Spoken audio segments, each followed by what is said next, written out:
خود سے پوچھا کہ انسان کیا ہے؟ ہمارے استاد اخلاق کہتے تھے آج تک لوگ یہی کہتے ہیں انسان کیا ہے، انسان کیا ہے. اور علم لاجک میں اور علم منطق میں جب انسان کی تعریف کی جاتی ہے تو تعریف یہ ہوتی ہے الانسان حیوان ناطق. انسان کی تعریف یہ ہے کہ انسان ایک ایسا حیوان ہے جو بولتا ہے، انسان ایک ایسا حیوان ہے جو سوچتا ہے، انسان ایک ایسا حیوان ہے جو تصور کرتا ہے. آج کل کے جو نئے علماء ہیں انہوں نے اس تعریف کو رد کر دیا کہ سوچتے تو حیوان بھی ہیں، تصور تو حیوان بھی کرتا ہے. اگر انسان کی تعریف یہ ہے کہ انسان بولتا ہے تو بولتا تو طوطا بھی ہے. فرق یہ ہے کوئی طوطا 2000 ورڈ بولتا ہے، کوئی 5000 ورڈز بولتا ہے، انسان انلمیٹڈ ورڈز میں باتیں کرتا ہے تو بولتا تو وہ بھی ہے. کہ یہ نہیں کہو کہ انسان کیا ہے، پہلے یہ سوچو انسان کیا نہیں ہے، پھر نکل کے آئے گا یہ کیا ہے. ایک مرتبہ بولتے ہو ٹشو کیا ہے، یہ بھی ایک تعریف ہو سکتی ہے. ایک مرتبہ آپ یہ سوال کرتے ہو کہ یہ ٹشو کیا نہیں ہے. جب ان نہیں کو سمجھو گے پھر تجھے وہ جو ہے وہ سمجھ میں آئے گا. ایک مرتبہ میں یہ بولتا ہوں اللہ کیا ہے، ایک مرتبہ یہ بولتا ہوں اللہ کیا نہیں ہے. اللہ نے نہیں سے شروع کیا، کہا لا الہ الا اللہ. پہلے تولا نہیں، پہلے تبرا.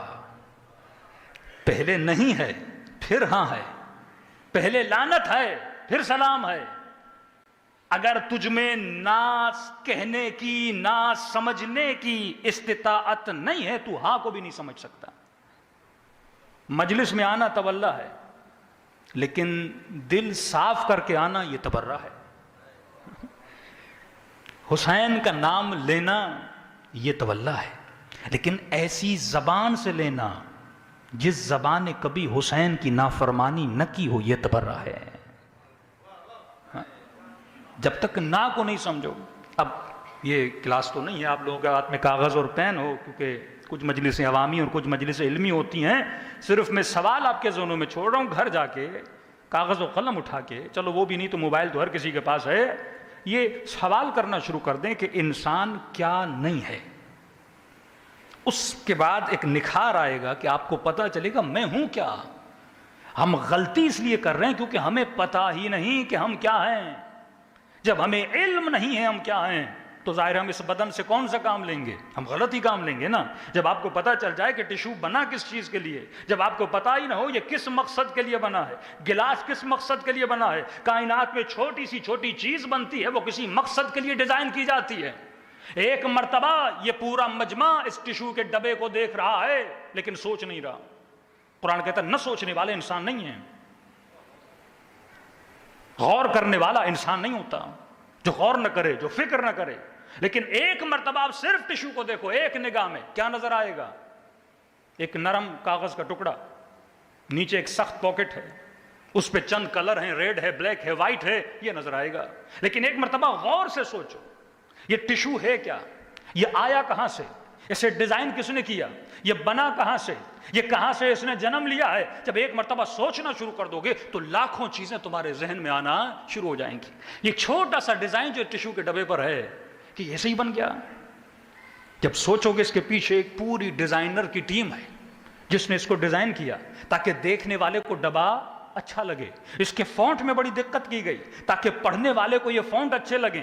اس کے ٹشو کے ڈیزائن میں بھی بڑی زحمت کی گئی تاکہ یہ ٹشو نرم ہو، ملائم ہو، تھوڑی سی خوشبو بھی ہو. جب پسینہ صاف کیا جائے تو ٹشو کے ٹکڑے ٹکڑے انسان کے بدن پہ نہ آئیں، یہ ٹشو اس کے پورے پسینے کو اپنے وجود میں کیا کر لے، جذب کر لے. ایک چھوٹا سا ٹشو کا ڈبا جب آپ کی نگاہوں کے سامنے آتا ہے، جب بغیر سوچے دیکھتے ہو تو کوئی رزلٹ نہیں ملتا. لیکن جب غور و فکر کرتے ہو یہ ٹشو کا ڈبا صرف ٹشو کا ڈبا نہیں ہوتا، اس کے پیچھے انسانوں کی پوری ٹیم ہوتی ہے. ایک ڈیزائنر ہوتا ہے، ایک پرنٹنگ مشین کے پیچھے لوگ لگے ہوتے ہیں، کارخانے میں کئی سینکڑوں لوگ کام کر رہے ہوتے ہیں. تو جب غور و فکر کرتے ہو تو صرف چیز تک نہیں پہنچتے، اس چیز کے بنانے والے تک پہنچ جاتے ہو. یہی تو فرق ہے. میں نے کل کیا کہا؟ میں نے کہا ایک وہ بندہ جو لا الہ الا اللہ کہہ رہا ہے اور دوسرا وہ جو لا الہ الا اللہ نہیں کہہ رہا. ان دونوں میں کیا فرق ہے؟ آج اسی پاکستان میں ایک کرسچن میں، ایک ہندو میں، ایک مسلم میں، اور مسلم میں ایک شیعہ میں، ایک سنی میں، ایک بریلوی میں، ایک اہل حدیث میں ڈیفرنس کیا ہے؟ جب سب کی زندگی گزارنے کا طریقہ ایک ہے. ہندو بھی مال کے پیچھے، مسلمان بھی مال کے پیچھے، کافر بھی مال کے پیچھے. وہ بھی گھر بنا رہا ہے، تو بھی گھر بنا رہا ہے. وہ بھی چاہتا ہے میرے بچے اچھے سکولز میں پڑھیں، تو بھی چاہتا ہے میرے بچے اچھے سکولز میں پڑھیں. تو بھی چاہتا ہے تیرا علاج اچھے سے اچھی ہاسپٹل میں ہو، وہ بھی چاہتا ہے اس کا علاج اچھے سے اچھے ہاسپٹل میں ہو. پھر تیرے زندگی کے گزارنے میں اور اس کے زندگی گزارنے میں کیا فرق ہوا؟ تو امام بارگاہ میں آتا ہے، وہ چرچ میں جاتا ہے، وہ مندر میں جاتا ہے، تو اللہ کو سجدہ کرتا ہے، وہ بدھ کو سجدہ کرتا ہے. لیکن سوال یہ ہے، بدھ کو سجدہ کرنے کے بعد جو اس کی زندگی ہے اور خدا کو سجدہ کرنے کے بعد جو تیری زندگی ہے، وہ تو ایک ہی جیسی ہے. رشوت ایک ہندو بھی لے رہا ہے، ایک مسلمان بھی لے رہا ہے. ہاں، گندی فلمیں وہ بھی دیکھ رہا ہے، تو بھی دیکھ رہا ہے. مجازی عشق میں ان کے خاندان بھی تباہ ہو رہے ہیں، تیری فیملیز بھی تباہ ہو رہی ہیں.